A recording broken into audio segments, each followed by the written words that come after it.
Hey guys, just a bit off the top from me before we kick into episode one. I've got Mitch Burt from the Finns here, and I'm stoked to be kicking things off and to have you guys join me for another season. So without any further ado, I'll let previous Bailey kick things off.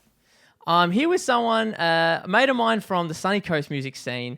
I see him all around the place from time to time, and I've been looking forward to having a chat like this. So without any further ado, I'll pass over to you, Mitch. Give a bit of an introduction to yourself and kick things off for us.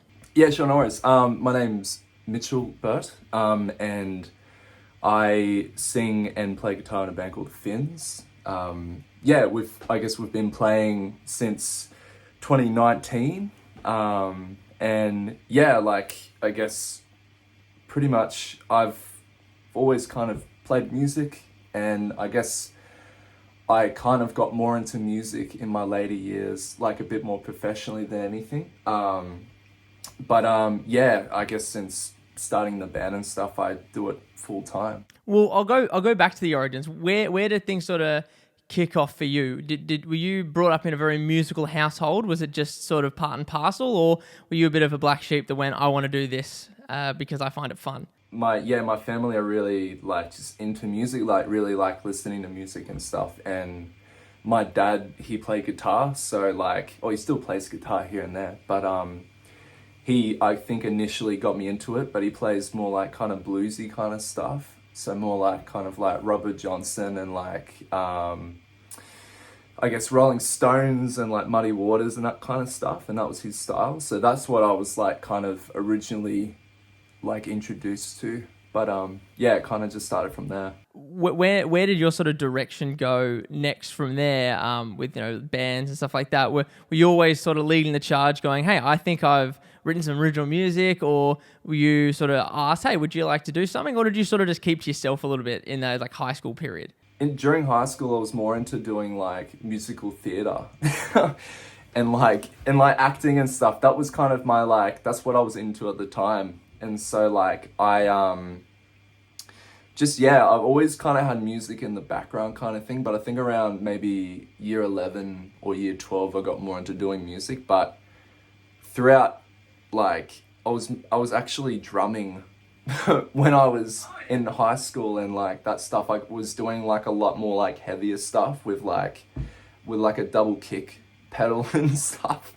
And doing that stuff and singing at the same time. So I've always kind of gravitated towards singing, but I guess at the time I was drumming, but I guess the guitar part kind of came into it a little bit later.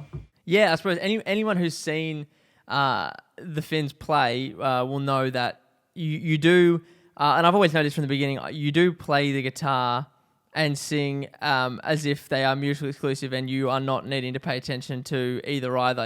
It seems like you've brought them both on lock to not really need to pay attention with both. But as someone that has done BVs and even some more lead stuff as a vocalist whilst playing drums, if you can nail that, you can pretty much do anything, because it really is. And playing metal sort of stuff or heavier stuff like that, I've never done that and sung, but if you can do that, then yeah, pretty much everything else is under that.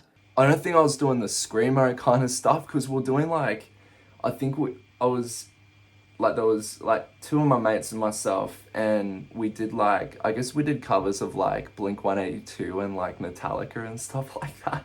Just really basic stuff, and AC/DC, and it's just a bit of fun. But I feel they were a pivotal kind of thing for me to get more into this is how you play songs, and this is how you kind of do it in a live setting. Playing with other people as well, that's a big skill that you have to learn at some point. Oh yeah. So then from there, how did you? What's the story with Keegan? How did you meet Keegan and sort of kick off the Finns and sort of begin that sort of journey?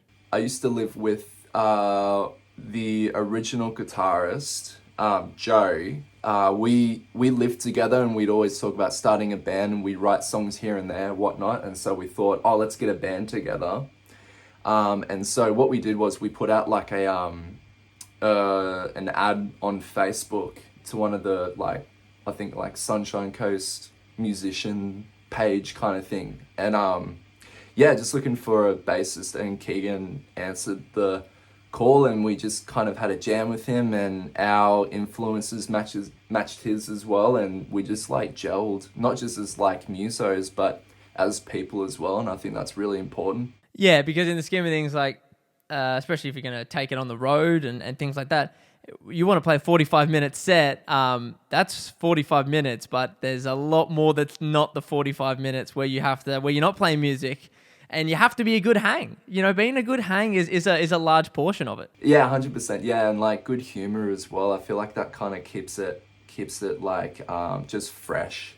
Absolutely. Yeah, no, absolutely. And I suppose I first saw the Finns back in early 2019 when I was playing with the Sundowners and stuff like that. And I was like, my first thoughts were super tight, super original, and energy that I hadn't seen. Not that I'd lived here very long at that point, but energy that I hadn't really seen on stage before. And I liked the four of you and the way you had the alternative endings and accents and bits and bobs that weren't conventional. It wasn't always on the one, on the four. It was lots of extra little bits and bobs there. Was that mainly you, or did you also have a little bit in that sort of went, this is what I like. I like this bit that's not what everyone's expecting, or did that sort of just come from the group?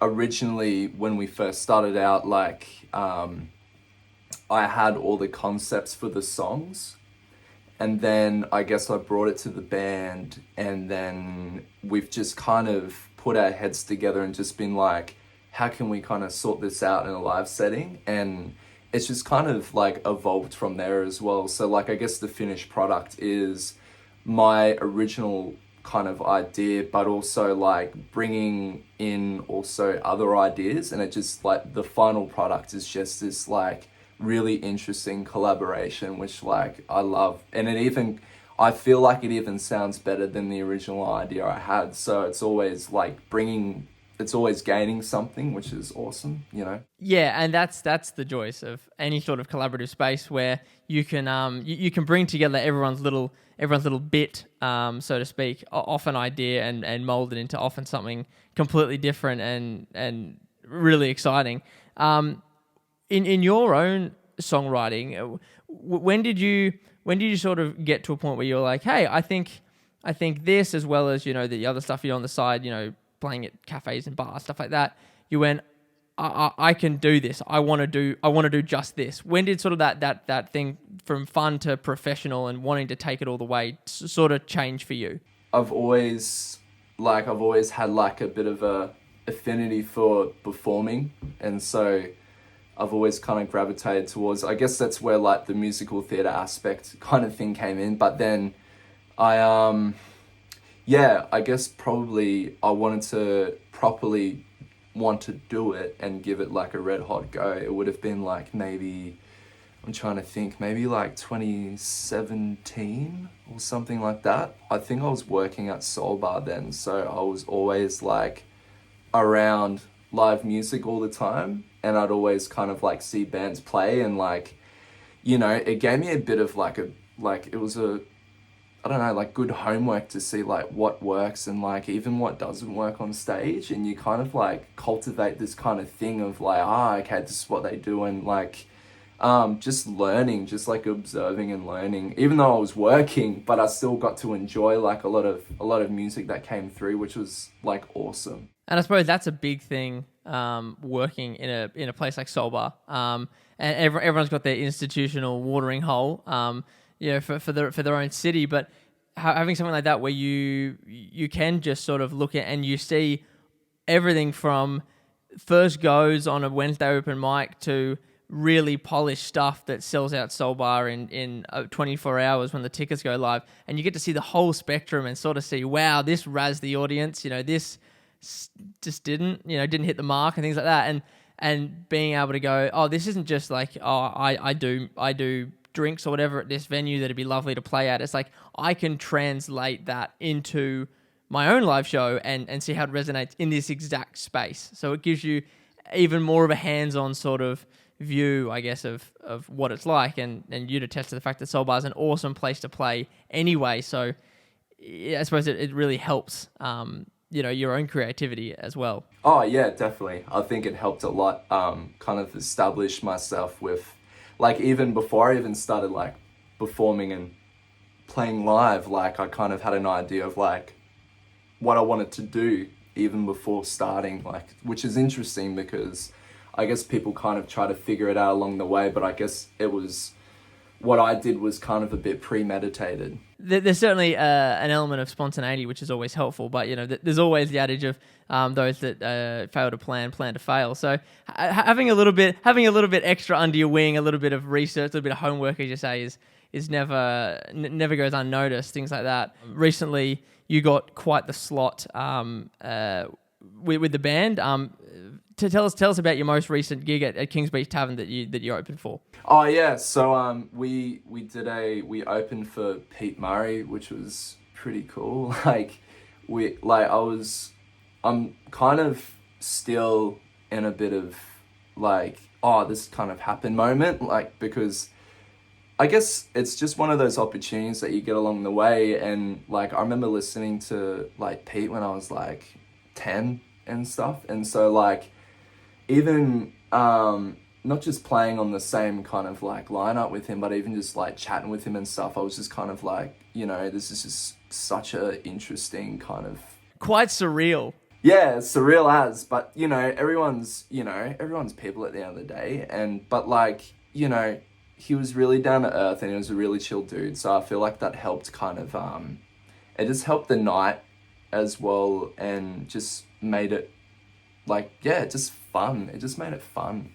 That's one of the most enjoyable parts that I've experienced in the music scene is a lot of these names, a lot of these people. Like when I first did season 1 of the podcast, a girl who I was connected through drumming with, she was doing drum lessons for the drummer from Bliss and SO, Dan Kirby, and she's like, oh, I'll hit him up and I'll see if he's interested. And one thing led to another, and he was happy to round out the first season. We had just a chin wag, just like you and me, and like people are people. You're right, and the quality of the person and their talent and their status and all that stuff are really mutually exclusive, because it's just people are just people. And if you're that good hang in the scheme of things, then that's, and you're jealous people, then the fact that they've sold lots of records is really doesn't come up. Yeah, no, that's a fair point as well. Maybe we have ideas of people because I guess the only time I've heard Pete Murray was, I guess, on the radio or on, I don't know, TV or something like that, watching like video hits or something. I don't know how long ago that would have been.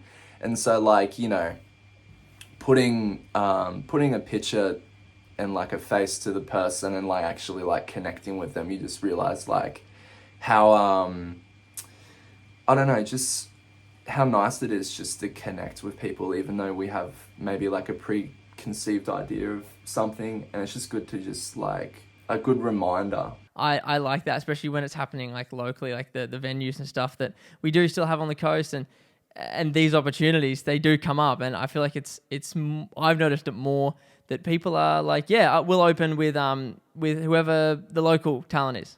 Like our management team will sort that out, but we'd like to open with someone that is a local talent, and we'll find a mid or it'll just be the two bands, but we'd like to find someone that's from this place to open up for us, and I really love that. I really like that too, actually. I think because who was it? I think he did another one down at Sandstone Point Hotel. I think that's kind of more down south kind of thing, and he got another local band, Nana's Pie, for that one as well. So I feel like it's good that there's just been this like a really good support for like local bands and like giving them a certain platform, and I think it's just really nice. They want the best out of it, and to have local talent and stuff, that just makes it a bonus for them as well. What is sort of the plan for the Finns going forward, like for this year and stuff like that? Like, I know you were writing music when we chatted before Buskers by the Lake. There was talk of what you guys were planning, but what sort of this year and the Finns, what do you sort of got in the works?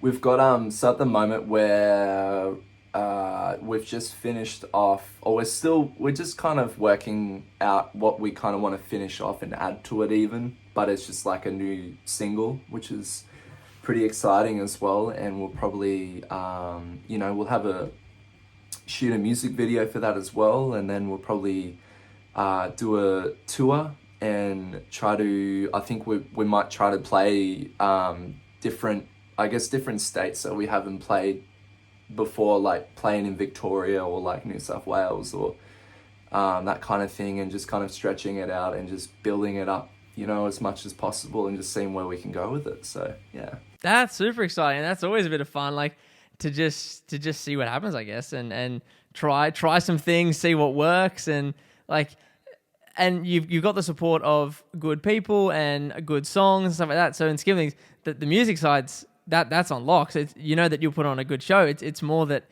you get the excitement of the travel and just to see, oh, we wouldn't play there again, and that's a bit of fun, and we've worked this out for ourselves. Like, you're still running everything yourselves, like there's no external management. You're still running everything independently. Yeah, no, just yeah, it's just me, like, or I guess it's me and Keegan kind of organizing things, but I've just mostly we all have our jobs, I guess. Essentially, we're all kind of the one management, but I've been doing like the bookings for like all the shows and just organizing that side of things. So yeah.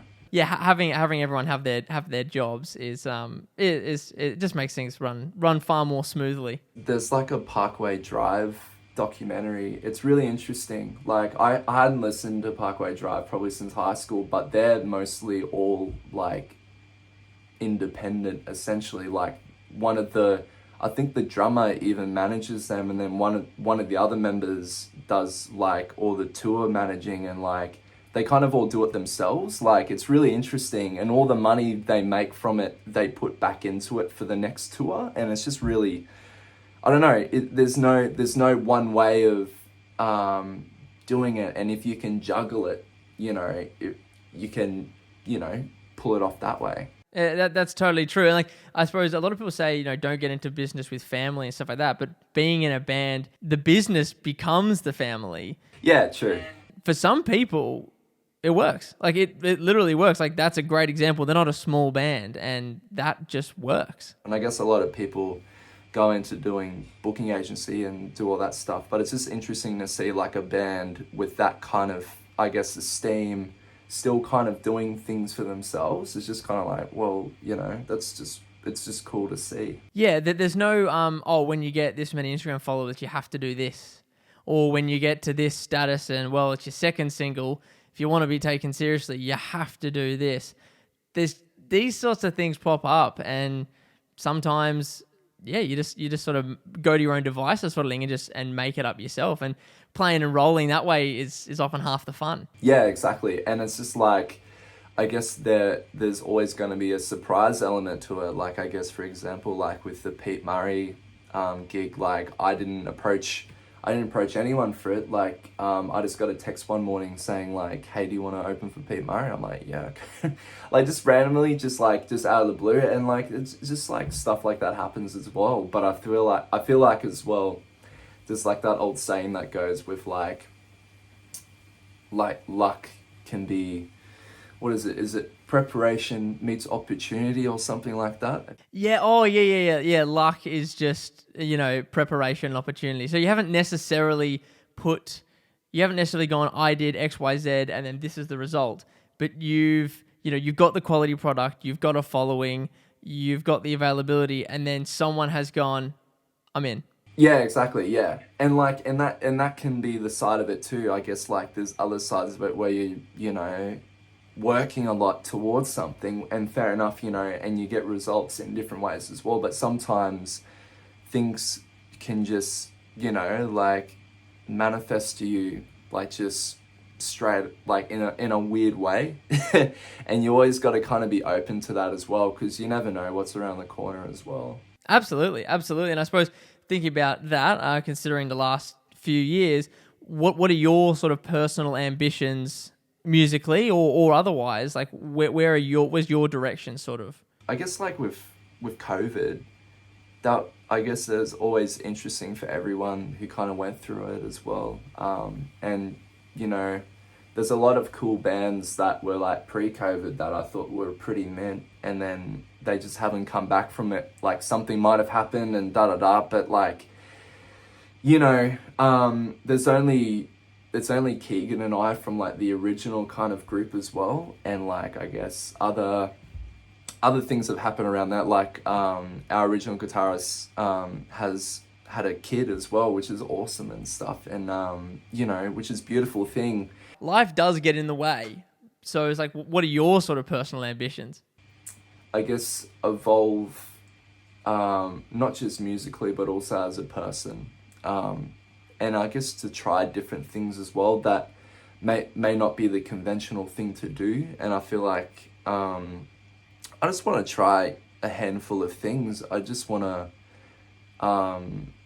you know, just be a student to life and just figure out what's going to work for me and what's not going to work for me. And especially with music and creating as well, you know, like there's so much room to explore, especially with genres and like things coming up, and just like it's a really awesome industry for someone who wants to just like, I don't know, see life unfold. It's cool. Yeah, and it's an opportunity to pave your own way, but be able to, which a lot of people can't do, convey that in a form of storytelling or a form of art and stuff like that. Like you look back at old music, and you know, if you recorded anything in bands in high school, and then you think about where you are now, and you listen back to the singles you've got out and things like that, and you go, oh, that's where I was then, and this is where I am now. And that can be awesome, even if everyone else just sees it as song from 2019, song from last year. Everyone else can just see that, but you're like, oh, that was me then. That's crazy. I remember that was about Kate and holy, but you know, now I'm thinking about what I'm doing now, and it's a completely different world, and that can be a growth in itself. You actually have, you know, some people write journals, some people, you know, do those sorts of things. You've got something that you can actually look back on and go, that was me then. That's pretty cool. I mean, that's a true thing as well. And I think as well, like I've even written songs that I had kind of like no idea what they'd be about, and then, you know, maybe even years later, like realized like, oh wow, like I've given it some sort of meaning, I guess essentially like subconsciously, and I had no idea about it. And I feel like it's just funny that how, you know, like things can just, like beautiful things can just pop up, and you can just kind of go like, oh, that's, you know, that's nice. And especially with songwriting as well, you know. Absolutely. Well, to wrap things up, tell the lovely people where they can find everything you're doing, everything the Finns, where you're playing. This will be out, you know, in that early Feb time, and tell everyone what you'll be up to. Yeah, so essentially we were still in the talks with it, but we're going to do a show at Soul Bar on February 18th. So that'll be fun. We haven't got supports yet, but we're still just talking about it in the works, but we've got a date. So I guess that's better than nothing. And I guess you can find us on Spotify at The Finns, and on Instagram and Facebook at The Finns Music. When you played La the other night, whilst Aaron was snapping photos, I was singing very intensely on a couple of those tracks, you know, Green Eyes and the like. So I'm sure everyone else will be hooked on it, and I look forward to seeing what happens with the Soul Bar show and hearing the new record when it comes out. Oh, cheers. Thanks, man. I appreciate it. Mitch is an absolute legend, and the Finns have a bunch of cool stuff going on, which is exciting. So, as always, 9 a.m. on my YouTube, these episodes are coming out. So make sure you subscribe, hit the bell so you don't miss out. And until next time, I'll see you later.